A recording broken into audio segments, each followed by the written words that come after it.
This video discusses what is really going on behind the unprecedented, dramatic flash mob, smash and grab types of retail thefts, real estate debt crisis in major cities, break ins into cars of tourists and wealthy neighborhoods in cities in California and other states.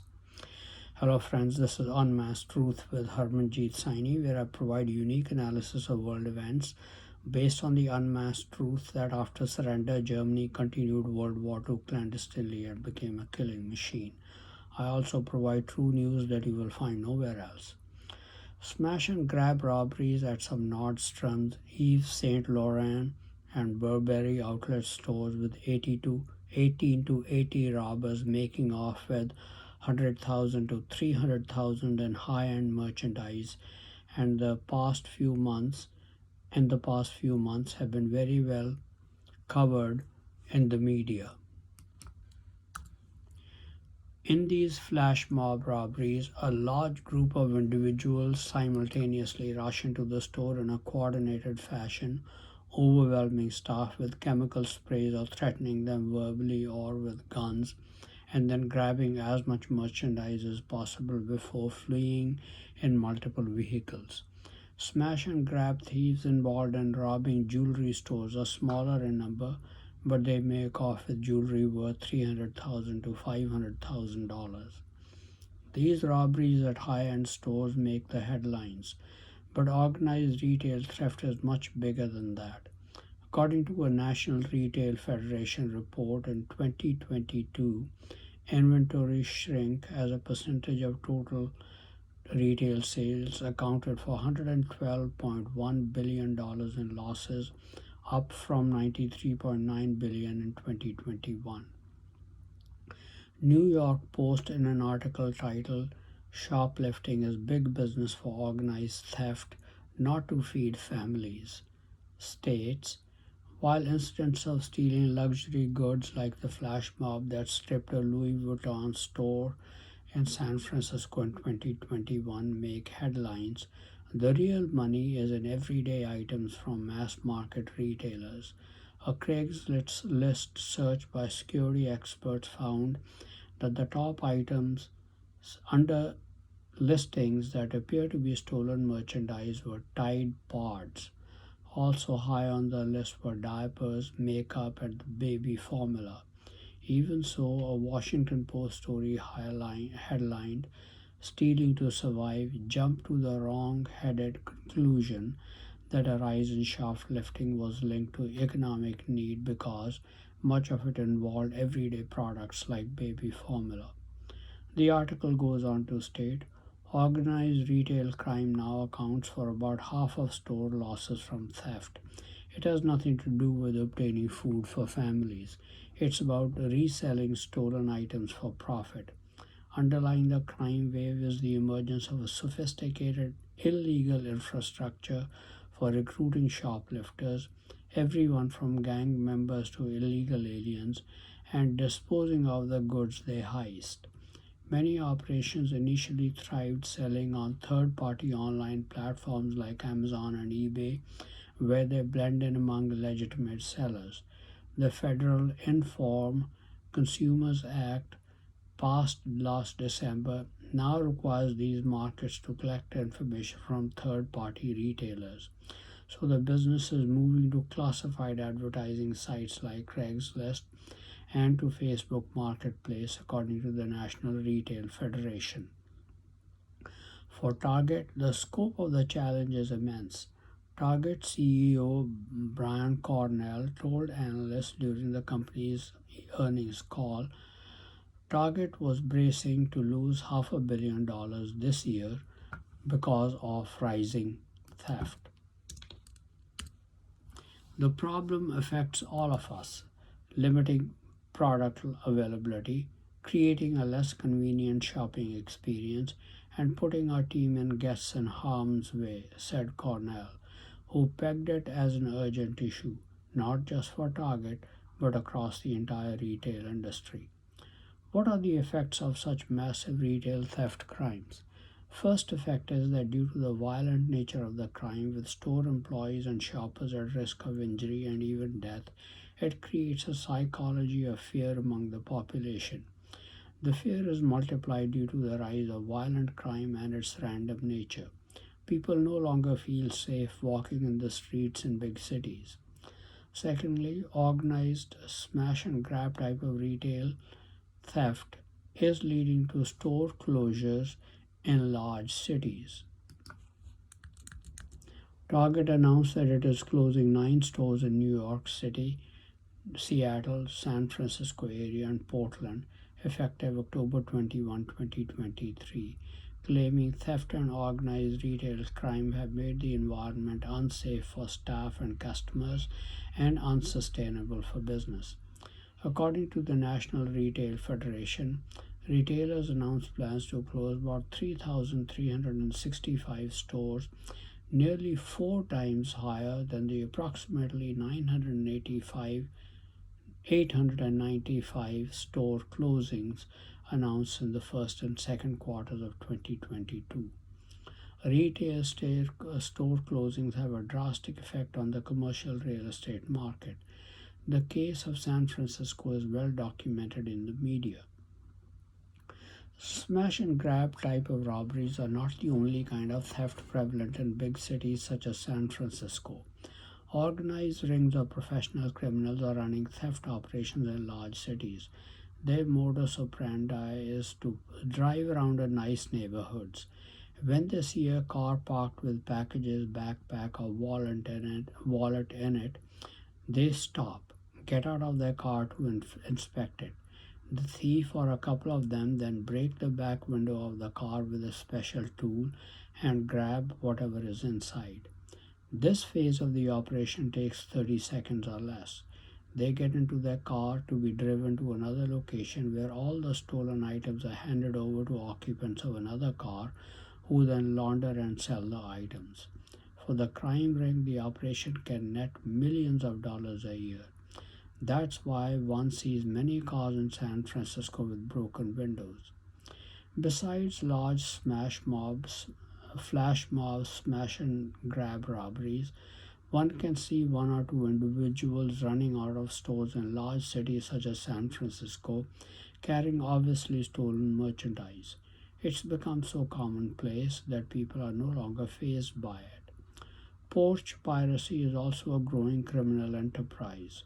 According to information compiled from various research reports, Capital One Shopping reports that package theft totaled 260 million in 2022, which is 1.23% of all package deliveries. 14% or 1 in 7 Americans lost package deliveries to theft in 2022. Collectively, Americans lost $29.2 billion to package theft, the average stolen package being worth $112.30. Car theft is also on the increase in the United States. The number of vehicle thefts has steadily increased over the past 4 years from 801,023 in 2019 to 888,011 in 2020, then 937,976 in 2021, and now 1,001,967 in 2022. The 1 million plus vehicles stolen last year represent roughly 8.9 billion in estimated losses, according to the National Insurance Crime Bureau analysis. But the thieves are getting better at stealing newer models, which will make the average value of vehicles stolen to rise, increasing the total annual estimated losses. Another very disturbing kind of theft is windows of tourist cars broken on the beaches in California and all their belongings taken, including passports, cameras, iPads, and laptops, having to cut short their 2 week vacations after only a few days. Just imagine the trauma such tourists have to go through. When news of such experiences spread like wildfire through the social media, it will make some tourists think twice before visiting the United States. A new phenomenon reported across the United States is the presence of Latin American crime rings burglarizing homes in California and Connecticut. Also, transnational organized crime groups from Colombia and Chile have been behind a series of burglaries of luxury homes in Oakland, California, stealing jewelry, expensive clothing, handbags, gaming systems, and cash. Law enforcement blamed the presence of the gangs and lax border protections and the visa waiver program that criminals take advantage of. Now, what are the effects of retail theft? One of the greatest impacts of retail and other kinds of theft is its impact on quality of life as well as the sense of increased danger that is deeply felt by shoppers, store employees, security personnel, store owners, and the neighborhoods. Communities are impacted by loss of jobs when stores are forced to close. When stores lose profits, number of employees and their wages may have to be cut. Shoppers have to pay more to cover the loss due to theft. Consumers have to deal with the invasiveness and inconvenience of additional security measures taken by stores to minimize theft. Again, retailers lost $112.1 billion in sales in 2022 and an additional $84.99 billion in fraudulent sales returns. States lost $4.345 billion in sales tax revenue due to retail theft in 2022 and more than $15 billion in other local, state, and federal taxes. The sense of increased danger and fear created among the residents of the large cities beset with such crimes makes them feel less safe, and they are abandoning large cities in droves. States that lost the most residents from 2021 to 2022 were New York, Illinois, and California, and Pennsylvania. The states that gained the most residents were Texas, Florida, North Carolina, and Georgia. Besides financially affecting the retail industry, the other great financial impact of retail theft is on commercial real estate. However, there are other factors also that are crippling commercial real estate in certain cities. During the COVID-19 pandemic, big city administrations fell apart, leading to deterioration in policing and rise in crime. Lockdowns leading to remote work incentivized workers to move from expensive and crime-ridden large cities to smaller towns and cities. The move was accelerated by people wanting to sell their houses before the residential real estate market crashed in those large cities. This led to more and more empty office space.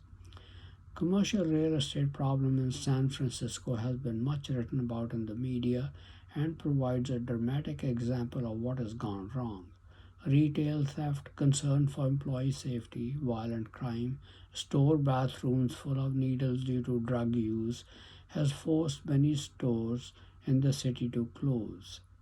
The Financial Times reported that lender to the city's largest downtown shopping mall, Westfield, and Brookfield properties had stopped making payments on their $558 million loan and would surrender the premises to the lenders.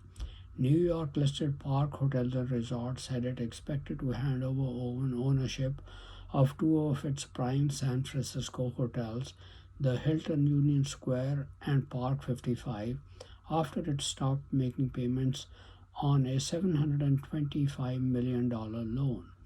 The hotels were valued at more than $1.5 billion when the loan was issued in 2016, suggesting that its owners believe their value has more than halved.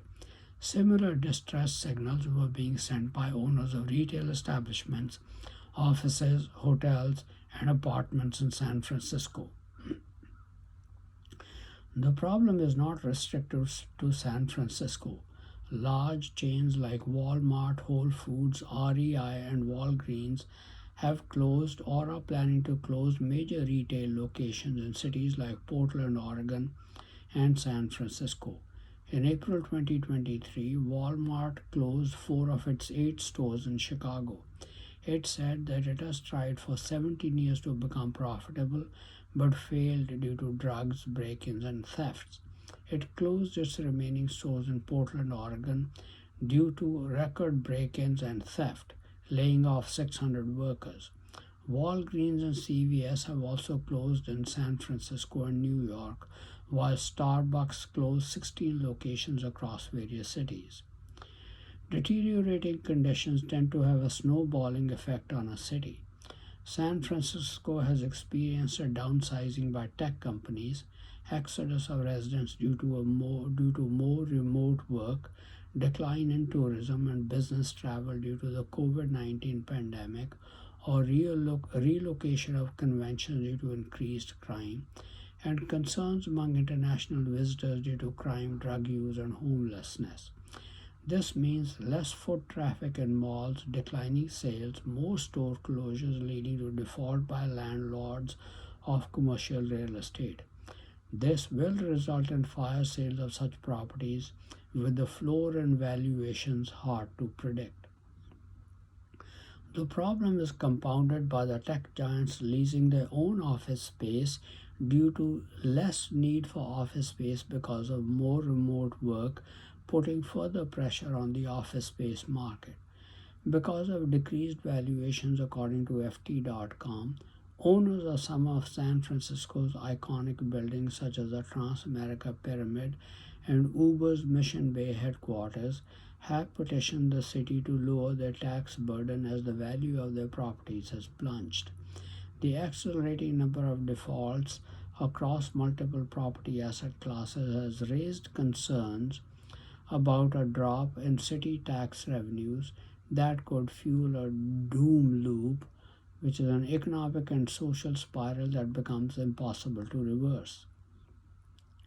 Total commercial multifamily mortgage debt outstanding was $4.6 trillion at the end of the second quarter 2023. Presently, about 30% of office space in San Francisco is empty, with the number likely to increase as more lease renewals come due. Some other large cities are not faring much better. According to Bloomberg, about 20% of office space in USA is empty. With that much empty office space, data from Moody's, the rating agency, showed that 50% of CMBS or commercial mortgage backed securities office loans that mature in 2024 are at risk of delinquency. Realizing the greater risk to the banking system, the U.S. regulators in July 2023 unveiled plans that would tighten capital rules in big banks to increase their capital buffer to enable them to absorb unexpected losses. Banks with at least $100 billion in assets would have to boost the amount of capital set aside by an estimated 16%. The eight largest banks face about a 19% increase, with lenders between 100 billion to 250 billion in assets seeing as little as 5% more, according to agency officials. With 50% of CMBS office loans maturing in 2024 at risk of delinquency, bank failures could increase if the commercial multifamily housing real estate market deteriorates further, leading to a financial crisis such as the one in 2008 caused by residential real estate. More on that later. If smash and grab and other kinds of thefts continue to increase and spread to other cities, financial systems crisis could become a reality very soon. There is a reason why theft increased in the past 2 to 3 years. A culture of impunity has been created, and I believe deliberately. Americans in Britain should admit that the agenda being pursued by the Chinese social media app TikTok is to harm our countries as much as possible. Destructive challenges thrive on the app, including those encouraging theft. Other platforms also facilitate theft. In an article in July 2023, New York Post stated, social media has contributed to cultural shifts that portray shoplifting as a harmless property crime that damages only rich companies. Social media sites offer tips and how to videos on shoplifting.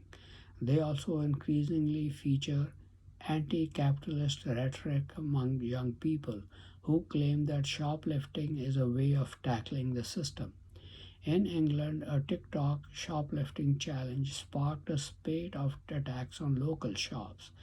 The discussion site Reddit has hosted conversations on best practices, including instructions to avoid being stopped by a door checker at Walmart and why stores of the supermarket chain Publix are easy targets. A culture of impunity has also been created under the guise of justice system reform. The same article also blames zero cash bail policies instituted by states. It states retailers say that the problem gained momentum about a decade ago when states began decriminalizing low level shoplifting, raising the value of goods that a person must steal to enable prosecutors to bring felony charges. More than two-thirds of states now treat shoplifting as a misdemeanor if someone boosts less than $1,000 in goods, and 15 states have raised their limit to $1,500 or more. More than 70% of surveyed retailers reported that shoplifting spiked in their stores after these changes. California's infamous Prop 47 is an example, which reclassified theft offenses up to $950 from felonies to misdemeanors, including shoplifting. Bail reforms that free without bond, meaning no cash is required, those arrested for shoplifting have also contributed to the problem. An official of the Association of Certified Anti Money Laundering Specialists says that retail theft is now a low risk and high reward line of business. Law enforcement is overwhelmed with theft of all kinds. Which officer is going to check the value of the goods a thief has stolen after stopping him, whether it has crossed the $1,000 threshold to arrest him? Even thieves know that with zero cash bail policy, they'll be out of jail the same day and can commit another theft with impunity.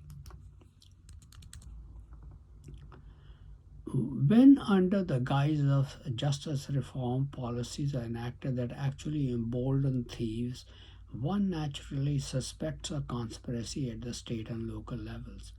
And those that are engaged in hurting the nations are German masqueraders and their allies. So, what evidence do we have for a German masquerader led conspiracy to encourage theft and related crimes, to drive retailers out of large cities, to cause a commercial real estate crisis, to ultimately cause a financial crisis? We will discuss the motives later. But the most important evidence is the kind of stores that are targeted. Stores like Walmart, Target, Nordstrom's, and Publix are targeted, and stores like Kroger are not. Costco is also targeted, but not to the same extent as Walmart and Target. The reason is that Kroger and Costco are under the control of German masqueraders, while Walmart and Target are not. That points to organized retail thefts being pushed by German masqueraders. These are not merely crimes of opportunity. Of course, TikTok challenges encouraging theft is additional evidence that German masqueraders and their allies have orchestrated the unprecedented increase in organized mass thefts, such as the smash and grab ones. The cities that are experiencing the greatest amounts of thefts in rank order are Los Angeles, California, San Francisco, Oakland, California, Houston, Texas, New York, Seattle, Washington, Atlanta, Georgia, Sacramento, California, Chicago, Illinois, Denver, Colorado, Miami, Florida, and Albuquerque, New Mexico. In every case except Miami, Florida, the mayors are Democrats. In most cases, the governors are Democrats as well. While being a Democrat is not a criterion for being identified as a German masquerader, many are, especially knowing that most minorities are allied with German masqueraders. Crime and theft thrive in their cities because they are deliberately lax on crime. Moreover, when Xi Jinping of China gives audience to a US state governor, one suspects the governor has German masquerader roots. Thriving theft crime in the state uh, uh, provides additional support for such suspicion. Now, what are the motives for the conspiracy? Unprecedented increase in retail theft in large cities is clearly driving large retailers and business away from them. Residents are also leaving such crime ridden cities. It is causing a commercial multifamily real estate crisis, which will likely lead to a financial crisis. If the masqueraders want to precipitate a financial crisis, they can encourage their allied hordes of millions to step up smash and grab and other kind of organized theft activities. But what are their motives for doing so? Believe it or not, it has to do with fulfilling Bible prophecy. The 2008 financial crisis in the United States was also a conspiracy hatched by German masqueraders with the same motive. The seeds of the financial crisis were planted during years of rock bottom interest rates beginning in 2000 and loose lending standards leading to subprime mortgages. Potential subprime homeowners were encouraged to buy homes with little or no money down by telling them that population was rising and home prices will always be rising. With rising home prices, their homes will always be worth more than what they owe on them. Eventually, interest rates started to rise and home ownership reached a saturation point by 2004. Then in early 2006, home prices started to fall. The residential housing bubble had burst, and many subprime lenders began to file for bankruptcy, which caused a panic which froze global bank lending. When the bubble burst, financial institutions were left holding trillions of dollars of near worthless investments in subprime mortgages. But the mortgage brokers and mortgage lenders made huge amounts of money and commissions by selling uh, houses and mortgages to subprime homeowners. The purpose in causing a failure in lending to commercial multifamily homes real estate this time is the same, to cause a global financial crisis again. But what is driving German masqueraders and their families to do so again and again, and their allies to do so again and again? There are two motives. German masqueraders rely on interpretations of prophecy provided by Gerald R. Flurry, head of the Philadelphia Church of God. He relies on the framework of prophecies provided by Mr. Herbert W. Armstrong, through whom God founded the modern era of his church. In his booklet, He Was Right, Gerald Flurry writes about Mr. Armstrong's interpretations of prophecies. In 1968, Mr. Armstrong wrote a letter discussing the catastrophic economic conditions that would plague the United States and Britain in the end time.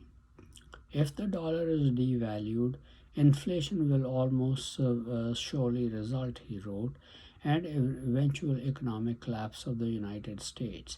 This is from a co-worker letter dated March 26, 1968. Referring to prophecies such as those in Leviticus 26 and Deuteronomy 28, Mr. Armstrong continued, "Those of you who truly believe the prophecies of your Bible know such economic collapse is prophesied to happen. We have shown how God prophesied a virtual trade war will get underway against the United States and Britain, and how our national economies will falter and then collapse." Over the next 20 years, Mr. Armstrong's forecast became even more specific. In 1984, he wrote that a massive banking crisis in America could suddenly result in triggering European nations to unite as a new world order larger than either the Soviet Union or the United States.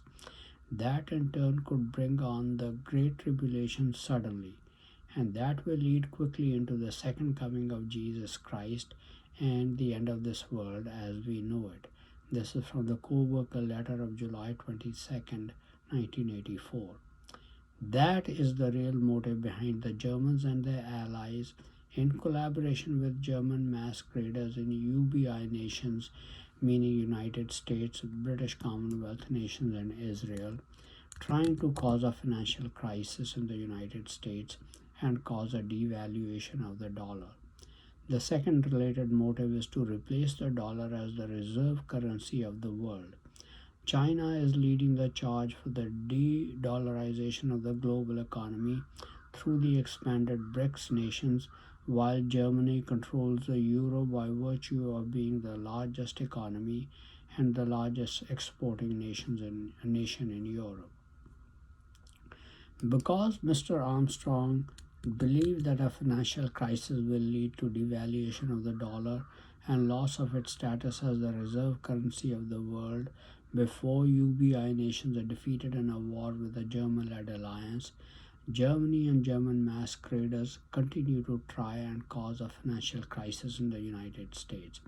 They will continue to make such attempts because they can force their minions to step up organized theft and crime again at any time they want to.